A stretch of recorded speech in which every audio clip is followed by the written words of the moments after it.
all of our world is built on these associations and these relationships that we have with persons, places, things, and ideas. And what Emilia and I want to help you all become aware of is how these associations are affecting you and how the bid system is working in your relationship. You as the listener, what are the things that you feel as though you can win at, like that you're really good at, that you have really positive relationships to and with? Even think about the people that are in your life. Where do you feel as though you have really great relationships? Conscious couples, business partners, and singles committed to attracting their dream partner. Welcome to the Conscious Couples podcast, where we share our life, love story, and combined relationship expertise to help you create and consistently cultivate the most magnificent, intimate relationship possible. Never again will you feel hopeless and alone in your intimate relationship challenges. Having accumulated thousands of hours coaching conscious couples and individuals all over the world, as well as starting and growing a global business together, Alan and I are here to guide you in all things relationships. Thank you again for tuning into the one place where it's not about you or me, it's about the we. Conscious couples and individuals from all over the world, welcome back to the Conscious Couples podcast. We're a little bit giggly this morning. It's Saturday and we're going to get weird. I'm kidding. This episode is episode number 30 and it is how to win at love. And the first thing that I want to share is that when we say win, it makes it seem binary. It makes it seem like you win or you lose. When in reality, everything's a spectrum. Everything is getting better or getting worse at all times. And so when it comes to love, we're going to unpack really the most important. We're going to go down to the atom level and figure out the most important fundamental understanding in a relationship that can either build trust, build love, build connection, or degrade it. And so think of a home, right? Two homes. One home, the people take care of it. They are constantly renovating it. They're constantly cleaning the bathrooms and, cleaning the kitchen, and they're landscaping. And then think of another home. The other home they're neglecting. They're letting, bugs get in the basement, and they're letting mold grow. Gross. And they're letting the trees and the bushes and the shrubs overgrow all into the house. Have you ever seen Jumanji? I love that movie. I think, okay, nice. That's what I want our house to look like. Okay, okay, perfect. If you've ever seen the movie Jumanji, that's what I'm referring to. The house just ended up like a jungle because it all kind of got taken over. And so in your relationship, if you're not weeding the garden, so to speak, if you're not constantly renovating the home, you're in trouble. And so everything is either appreciating in value or depreciating in value. So before we jump into this episode, I want to give a shout out to the Next Level Podcast Solutions team. Thank you so much for all that you do. And sweetheart, what is your intention for this episode? My intention is to help people win more at love, because I think people really struggle in this arena. The data shows it, and they definitely don't look at it in the molecular level that we're going to get down to today, because for whatever reason, there's so much data out there, and I want to be able to bring that data in, to this episode.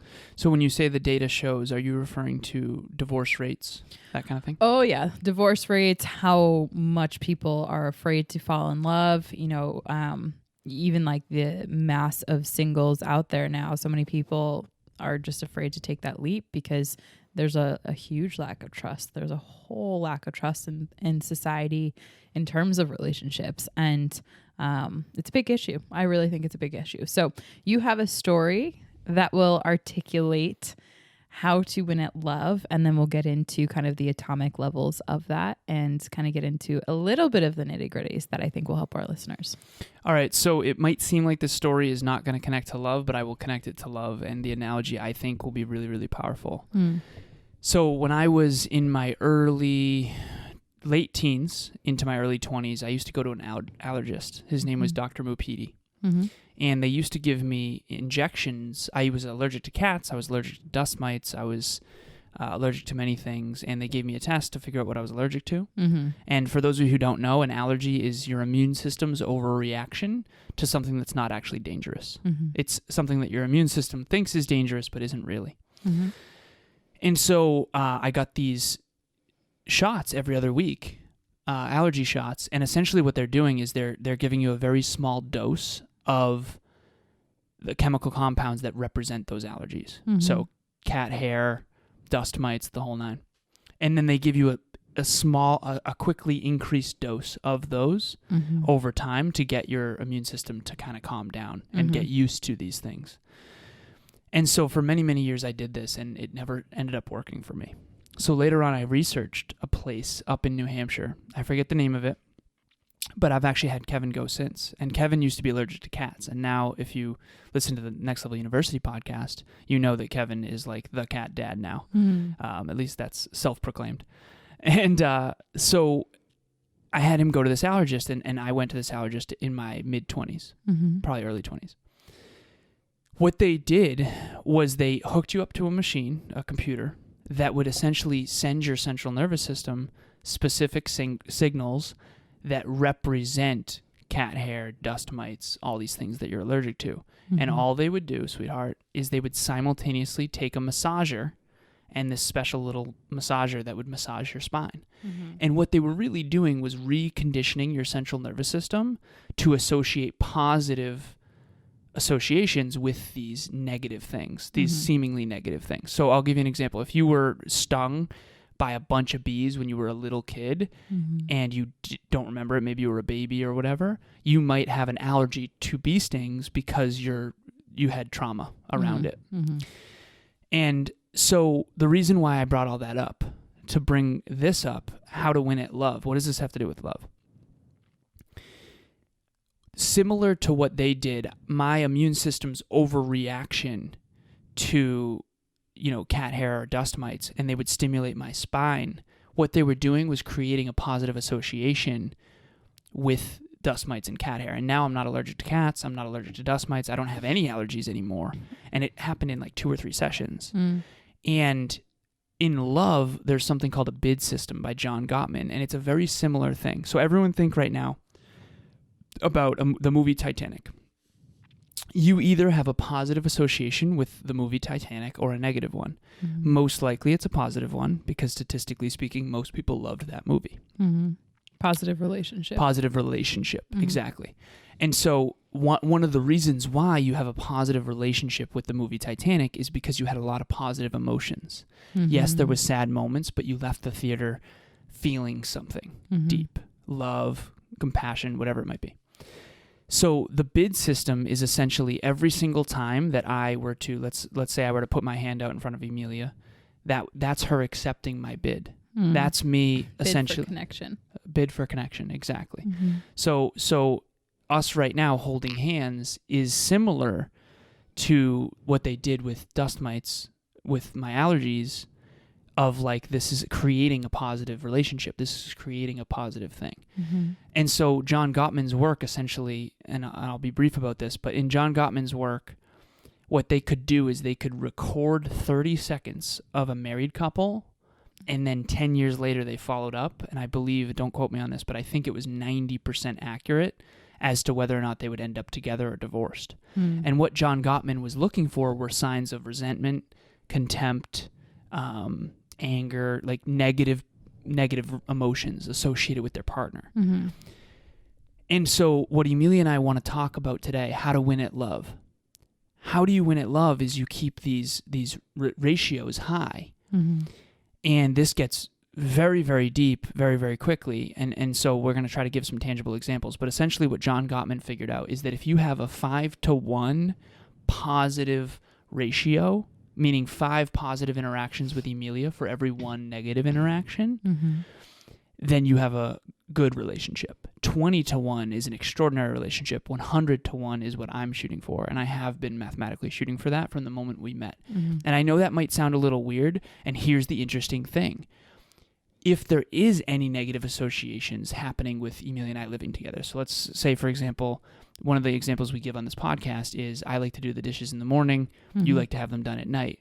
Let's say that we were to have one seemingly negative or challenging conversation about the dishes, that would be a quote-unquote negative bid. But that one negative bid could solve thousands of future negative bids. And so you can see how this rabbit hole gets a little bit deep and dark. No, I'm kidding. But deep. And so what Emilia and I want to help you all do in your relationship and in your dating life, if you're single, is become aware of this system and how it works. And one tiny example before I let you talk, love, sorry. You're good. So we've all, at least in Western culture, I know this is a global podcast, but if you've ever heard about the Tiger Woods incident, Nike didn't want anything to do with Tiger Woods after that because they no longer wanted you to associate their brand with Tiger Woods. Why is that for people that didn't? So for people who didn't know, apparently who he is, what happened. So Tiger Woods is a really famous golfer, and Nike wanted to break into the golfing market a long time ago, and so Tiger Woods was their all-star athlete. Right. And then Tiger Woods, there's some scandals that came out, true or not, I'm not even going to get into that. But like there's some scandals that came out that Nike wanted nothing to do with because they don't want you to associate their brand with that negative bid. Right. And so that's a good way to understand this. So if you, for example, I always say like Matthew McConaughey doesn't really drive a Lincoln. I mean, maybe he does, but if he's in the Lincoln commercial, they're paying him to drive that car, and they probably gave him a free car to drive because they want you to think Matthew McConaughey drives a Lincoln because you're more likely to drive a Lincoln because you have positive bids with Matthew McConaughey because he has so many positive movies out there, the rom-coms and all that stuff. So that's the bid system, and all of our world is built on these associations and these relationships that we have with persons, places, things, and ideas. And what Emilia and I want to help you all become aware of is how these associations are affecting you and how the bid system is working in your relationship. Hey everyone, this is Alicia Romanowiz. I wanted to take a second and give a shout out to Alan and Emilia. I've been listening to the Next Level University podcast for a while now, and I've also joined in on group coaching and book club, and I've gained so much value from these. And recently, I have started listening to the Conscious Couple podcast, and then joined in on their monthly meetups with relationship talks. And from here, my wife and I decided to jump on a call with them, and we had a few questions. This has just been a great experience. They not only provided us with some great tips and things to implement, they also got back with us and to check and see how we were doing. And that has just meant so much to my wife and I. And I just really wanted to give a shout out and thank them so much. And if you haven't had a chance to listen to the podcast or join in on the relationship talks, I highly recommend that. And also just jump on a call with them and get to know them a little bit better and just really lean into this resource. It's just been so valuable, and I really appreciate it. I remember you had asked me, babe, if you were to do a TED Talk, what would that be? I said the TED Talk that I'm going to bring into the world is the fact that everything is a relationship. And if there was one thing that I could like have my legacy leave, it would be that awareness for people. And I remember at one point, like when I was teaching you that, there was like such like an awe awakening moment for you, because it was like, babe, like you even have a relationship to your hair. You're in a relationship with your hair. And you were like, what? I was like, yeah, there's a certain way in which you feel, in which you're perceiving your hair and everything. We have our relationships to the world, and you can pick up an object and you have a relationship to it. So everyone out there watching or listening, think about, do you like your hair? Do you have a positive relationship with your hair? Do you like your eyes? Do you like your face? Do you like your nose? I remember at one point when I broke my nose, I had a really negative relationship with it. And so everything is a relationship. And I'm so grateful that you shared that with me, because your relationship to money, is it positive or negative? Are you grateful to pay taxes? Right? This is what the Conscious Couples podcast is about.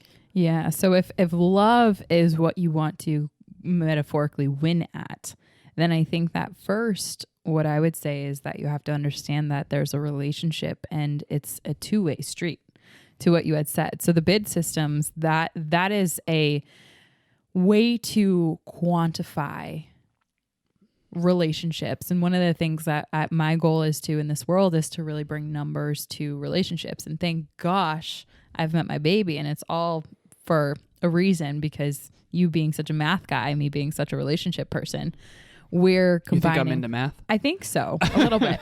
But he and I are combining our genius zones together, and it's being able to create this podcast. And so when we talk about the ratios, I know a lot of people have an avoidance to math. I did too at one point.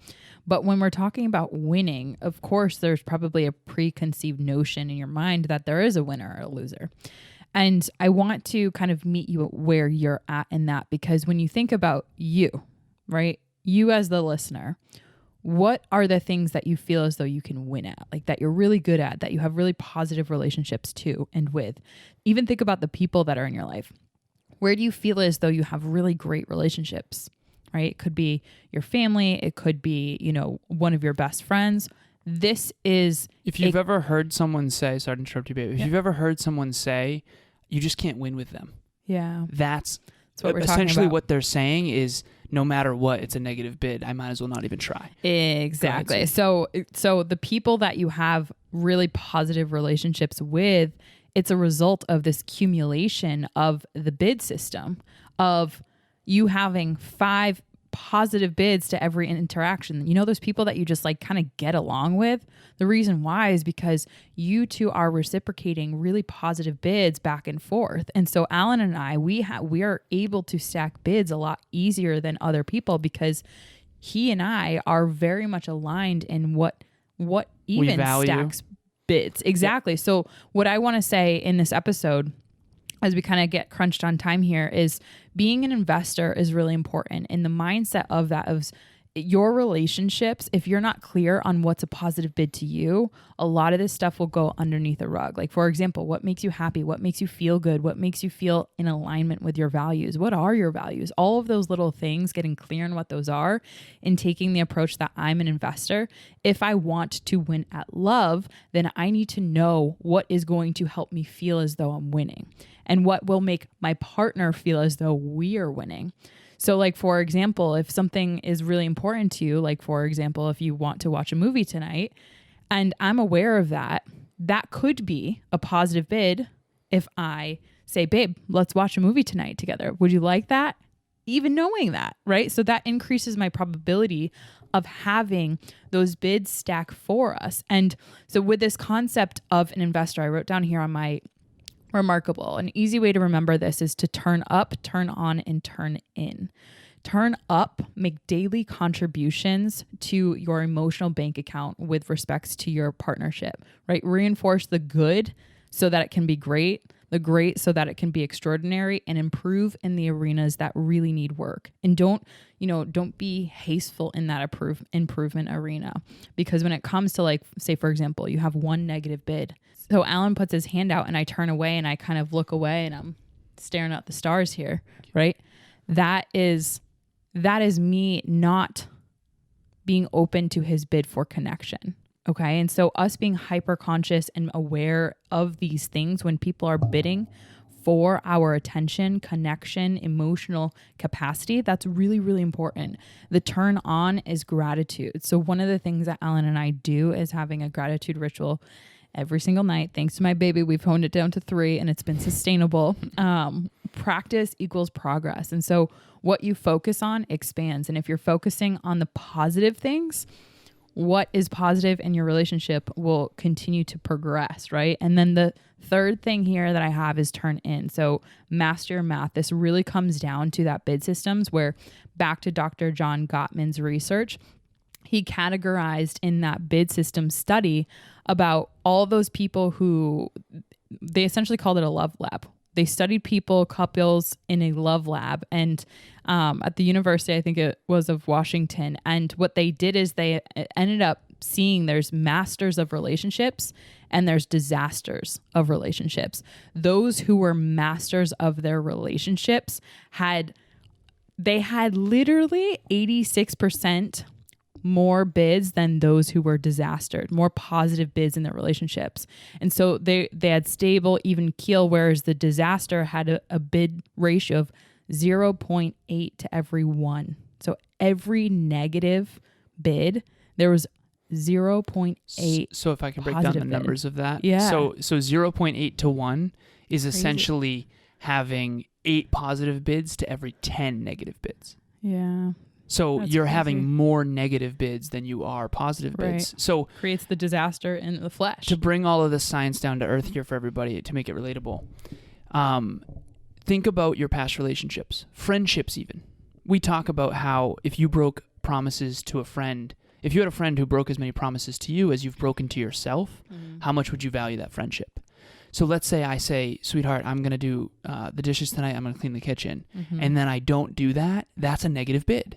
Right. Now she can't trust me subconsciously, whether she wants to admit that or not, as much. And so a lot of succeeding, winning, quote unquote, in your relationship has to do with these little things that often go underneath the radar. And so everyone think about a past relationship that they've had that was really positive. Most likely you kept the promises to each other for the most part. Most likely there was a lot of positive interactions. Most likely you had multiple passions that are similar. You both love art, or you both love movies, or you both love music. Most likely you kept your promises to each other, didn't lie, steal, or cheat, anything like that. Now think of a disaster of a relationship that you've had. It can be a friendship, family member. It can be an intimate partner. There was probably lying, stealing, cheating, manipulation, negative bids left and right. I want to quote this. I don't know if you've ever seen the movie Hitch. It's about relationships. Have you seen the movie Hitch? I feel like way back when. He says, never lie, steal, cheat, or drink. If you must lie, lie in the arms of the one you love. If you must cheat, cheat death. If you must steal, steal away from bad company. And if you must drink, drink in all the moments that take your breath away. Oh, love that. But we got to go here because we have, I'm actually, I think, late for my next meeting, or I'm coming up on it. But everyone out there watching or listening to this, think about this bid system and start thinking, am I building something positive here? You're not going to be perfect. Everyone takes negative bids every now and then. It's not about being perfect. It's about the ratio being in the positive. Exactly. Be in the green. Be in the green. And think about it this way. If you put $5 in a bank account and you only take out $1 every month, you're going to be in a massive surplus. You're going to have a lot of money eventually. Okay? Now imagine you put in $1 and take out $5. You're going to be in debt. Right. The same idea goes for relationships and every relationship that you have, including your relationship with your hair, your relationship with your intimate partner, your relationship with friendships, and all of that. Beautifully said. Thank you, love. Cool. Well, if this is something that if you feel as though you're struggling with or at love, please reach out to us. Alan and I will hold a 30-minute free spot on our calendar every single Saturday for our listeners. And we would love for you to take advantage of that, so that if this is something that you're struggling with, or you just want to figure out if you're in the red or if you're in the green, we can certainly help you out with that. Book on our calendars, 30 minutes free, completely private on Zoom. And we can't wait to meet you. The link is in the show notes. Thank you all so much. We appreciate you. We also have a monthly relationship talks event every single month. The next one is going to be about having a fixed mindset versus a growth mindset. A fixed mindset in the context of bids is I'm so afraid to have any negative bids or any tough conversations because I don't believe we're going to be able to build positive bids later. Yep. A growth mindset is let's have a tough conversation now that might be uncomfortable in a negative bid now because I want to stack positive bids later. The link will be in the show notes, and we hope to see you there. Take care, everyone. As always, it's not about you or me. It's about the we. We'll talk to you soon. Bye, everyone. Thanks for joining us for another episode of the Conscious Couples podcast. We love connecting with the Conscious Couples community, so please make sure you follow us on Instagram. I am at Evolve with Emilia, and Alan is a Lazaros 88. Also, if you or your partner resonated with this episode, leave us a review at the link in the show notes, and please share this with someone you love and care about. Until next time, remember, it's not about you or me. It's about the we.